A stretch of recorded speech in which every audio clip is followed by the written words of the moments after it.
Yun, so welcome back again sa inyo mga kalapatids. So andito na naman tayo sa vlog natin. For today's kasikas mga kalapatids is pupunta tayo dun kina Grisel mga kalapatids.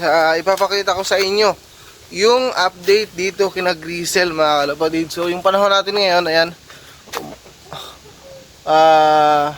may pumapatak na ulan, no, pero konti lang. Ano naman may araw pero may ulan. Yan, papakita ko sa inyo. Yan. Ito na yung loft ni na cage ni na Grisel. So yun mga kalapatids, ipapakita ko sa inyo. Babalik na rin lang natin yung camera para ipapakita ko sa inyo ng mabuti kung ano yung naging bago, no, sa cage ni na Grisel gaya nung dati, no, mga kalapatids. So samahan nyo ko mga kalapatids. Let's go! Bye!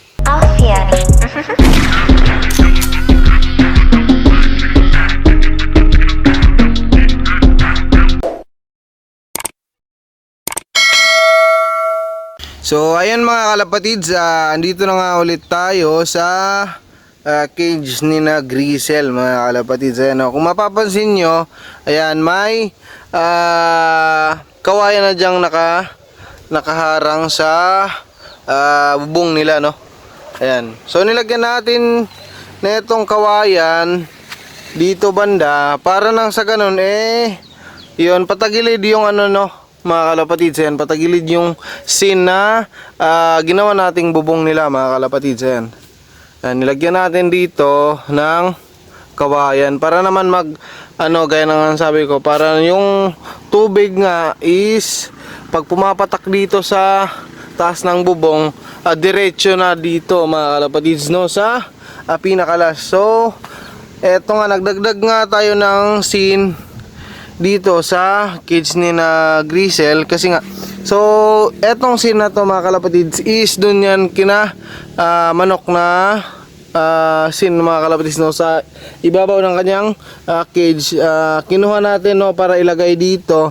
Ayan, kasi sayang naman kung itatapon natin yung dalawang itlog ni na Grisel tsaka black mga kalapatids. Ayan.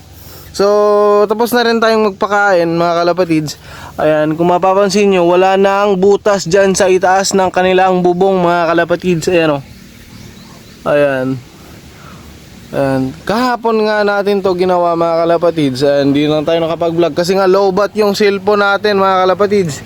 Madali lang malowbat yung cellphone natin kasi nga sira na nga yung cellphone natin mga kalapatids. So eto lang yung dinagdag natin dito.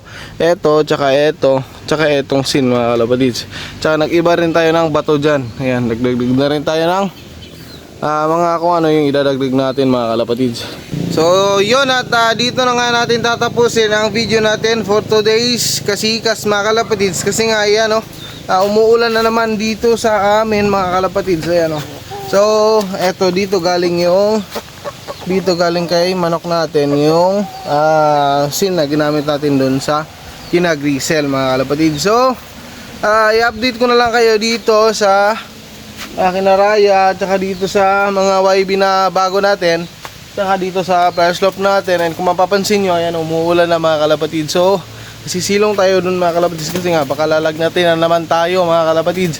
So dito na natin tatapusin ang video natin for today's kasikas mga kalapatids. Maraming salamat sa lahat ng subscribers natin dyan at saka sa followers natin dyan sa Facebook at saka sa TikTok. Kung gusto nyo makita yung mga iba pang mga video natin, so pwede kayong mag-visit, no, sa TikTok natin, Julius Love. Tsaka dito sa Facebook natin, Julius Love pa rin yung pangalan mga kalapatids. Maraming salamat sa suporta mga kalapatids. Ingat. Bye.